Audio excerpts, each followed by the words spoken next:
You know who's got all the answers is the legend known as Roger Stone, New York Times bestselling author, longtime Trump advisor, pundit at stonezone.com, and a friend, certainly, of Frankie Five Barrels and myself. Roger Stone, a privilege to bring you to the airways, my friend. How are you today? A privilege for me to be here with future Governor Joe Piscopo. There you go. Oh, I had the best time with you, man. We had the best time. We went to Viva Los restaurant. We got eavesdropped by somebody from the Clinton campaign next to us, Roger. I think that was a spy. I think you were right as we sat down.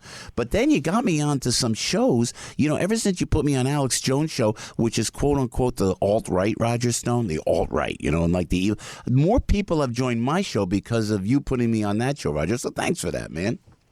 Yeah, it's an amazing thing that's going on, you know, as the Foxes and the Newsmaxes of this country move left.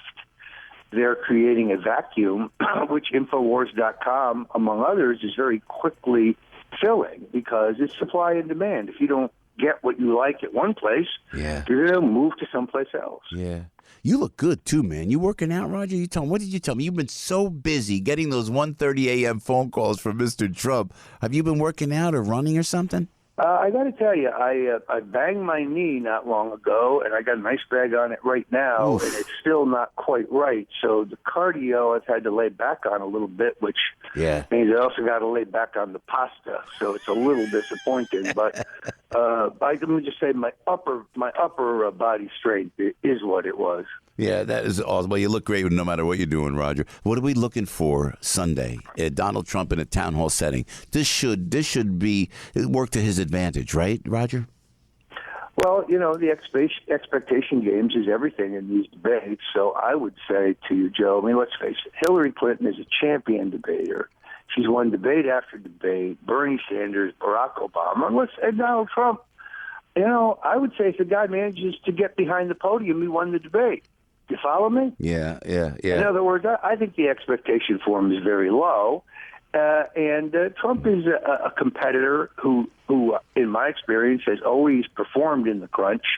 And frankly, until I read the New York Times, I didn't realize that he had lost the last debate. In fact, I thought he won it, but then I figured it out. They must have seen a different debate than the one I saw. In the New York Times. Well, you know what? Now, what happened with WikiLeaks? We expected the bomb to be dropped by Julian Assange and WikiLeaks, and that never happened. Did the Clintons threaten this guy or something, Roger Stone? Well, remember, he offered $20,000 reward for a young man named Seth Rich, who had been a staffer at the Democratic National Committee, I think pretty much making it clear to the public that Mr. Rice, I guess it was his source. This gentleman took three in the back at close blank range. Yeah. And the Washington Post continues to say over and over and over again, there was nothing but evidence that it was a botched robbery. On the other hand, Joe, there's no evidence it was a botched robbery. His wallet, his ring, his watch, his cash, all intact, untouched. So it was a political assassination. And if I were Julian Assange, I think I'd probably have some concern. I also know that there's a coterie of left-wingers around him. Daniel Ellsberg, can't believe that guy's still alive. This local Democrat named Fishbein, who is a longtime member of the Party of Treason, the Democrats.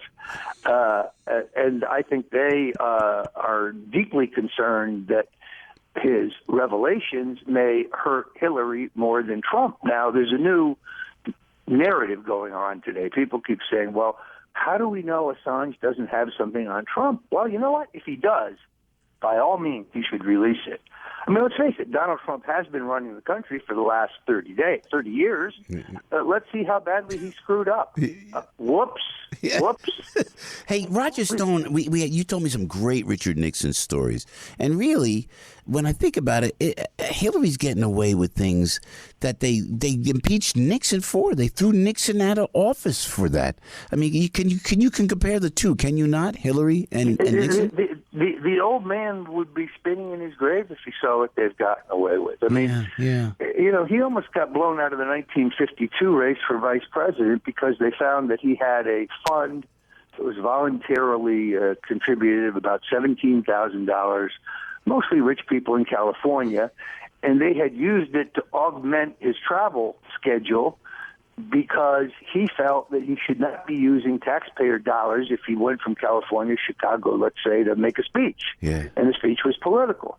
The New York Post, which was then a left-wing outfit, crucified him for it. It almost got him thrown off the ticket. Only when he went on TV in the famous Checkers speech saying, I haven't stolen anything. The only thing I've ever been given for free was this dog, and I'm not giving it up. Right, Checkers, man. Wow. Very, very, very effective. Hey, Roger, your family, you live in Florida part of the year. Your family okay down there with the hurricane? Everything all right down there? Yeah, it appears to have passed the area where we live in an undisclosed location in southern Florida. It appears to have moved beyond us. But I must tell you, Joe, because I have a big speech tomorrow at the New Yorker Book Festival. And I didn't know what the situation would be today, and I wanted to be sure to New York. I left Thursday night to get here.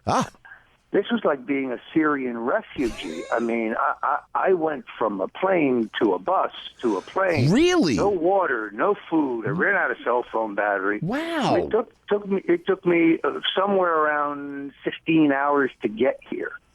But I'm very grateful to be here, and of course I'm very grateful that my family, my wife, my daughters, my grandchildren, everybody's fine. And you have service there? You have power there, Roger? They have power in their area of the state. They really only experience some very heavy winds for a couple of hours, but, many, many hours of preparation. When you're in Florida and this happens, it dominates everything. Yeah. And therefore, I started going around saying, will you people stop? This whole hurricane thing is a conspiracy theory. It's a hoax. That's a great line. I'm trying to find out where your bunker is, where the Roger Stone bunker is. It's a scam to jack up the cost of water, I think. Yeah, maybe. Well, now the Clinton campaign being accused of taking advantage of the storm, Roger Stone. Did you see that? Yeah, unbelievable.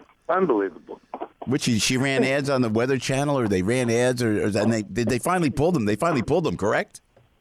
Yeah, look, this woman would steal a hot stove. I can't imagine that the American people can't see every day that they've lined their pockets. Joe, yesterday I was down in front of the Office of Attorney General Eric Schneiderman with about 300 members of the Haitian community. The Clinton Foundation and the UN, under the leadership of Special Envoy Bill Clinton, raped the people of Haiti after their earthquake. Yeah. They raised hundreds and hundreds of millions of dollars to rebuild that country. And then they picked vendors, builders, contractors, none of whom had any experience in home building or any of the other areas for which they were getting non-bid contracts. And guess what?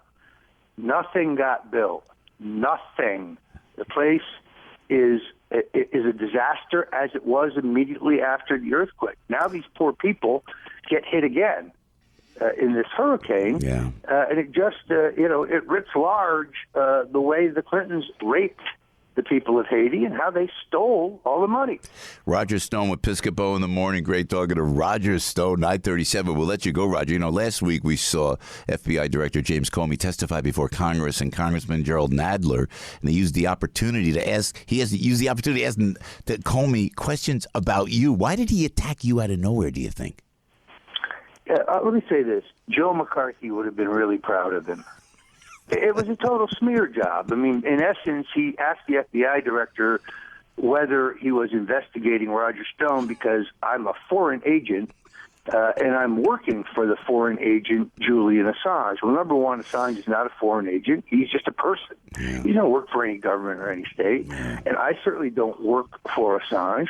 I'm just an admirer of his. And we happen to have one rather eccentric but highly intelligent mutual friend. A guy who he likes, a guy I like. And to the extent that we communicate, it's through this person. And that's how I've gotten some handle on what it is that Assange has and some idea what he's going to do. So all the liberals who have been excoriating me because it didn't happen Monday, probably because Mr. Assange was concerned about taking 3 bullets in the back, or getting hit by a drone, as Hillary proposed in a memo that was uncovered last week. This guy knows where the bodies are buried, as my friend Curtis Sliwa would say, and he's going to send a lot of people to jail, and therefore there's a lot of people who want him dead. Well, is he going to come out with something in WikiLeaks, despite all that? What he says is there will be a data dump every week for the next 10 weeks. Amazing. Hey, I think they say 10 weeks because he wants to demonstrate that for him this isn't about partisan politics, and it isn't about the election. This is about exposure. And if he has something on Donald Trump, which I doubt, because Donald Trump hasn't been running the government for 30 years. He ought to release that, too. I'm quite confident there's nothing to release. Yeah. And how do you think Donald's going to do now? Poll-wise, swing states, Roger Stone, before we let you go, what are you thinking in that regard? I'm already seeing him floating up in all of these swing states after the debate. The debate, first of all, was not the disaster that Piscopo at the New York Times wanted you to believe it was. Either that or I watched a different debate than I did. That's a possibility. Yeah. But, he did a good job, particularly on taxes and trade. He nailed her. She said she wasn't for TPP. He pointed out, wait a minute, you said it was the gold standard of trade agreement. Yeah, man. It was his best moment. On the other hand, being lectured by Hillary Clinton about cybersecurity is like being called ugly by a frog. Roger, dude, now I see this just came across from Feige 5 Barrels Morano. They're asking Florida officials to extend the voter registration deadline because of the hurricane. Something suspicious there, do you think? Well, let's see. How many days did we lose in the registration? 2, 3? Yeah. Look. I think Governor Rick Scott may be bending over backwards to be fair because he was criticized in the last presidential election for curtailing the voter registration figures. But at this point, I think Trump is marginally ahead in Florida. And it's a must state. I can't see any way Trump can win without Florida and Ohio. Ohio has been the surprise of this election. Trump up by a solid 6 points right now, even though Governor John Kasich and his machine are actively working for Hillary Clinton. All right, man. Roger Stone, thank you. Listen, we appreciate it. In the middle of the hurricane, you checking in with us. Always appreciate it, Roger. We will see you soon, my friend. And please, if you would be so kind to keep us posted on anything you hear. Would you do that, please? Sure. When's the kickoff of the Piscopo for Governor campaign? That's what I want. I don't know. We'll keep you posted, Roger. Because I'm telling you, I'm there. Oh, man. Listen, I'm honored that you would say that, Roger Stone. Thank you, my friend. Roger Stone, thanks, Roger. Talk to you soon. And all the best. Thanks. Yeah, okay, indeed. Now, 9:41 right now with Piscopo. Fascinating individual.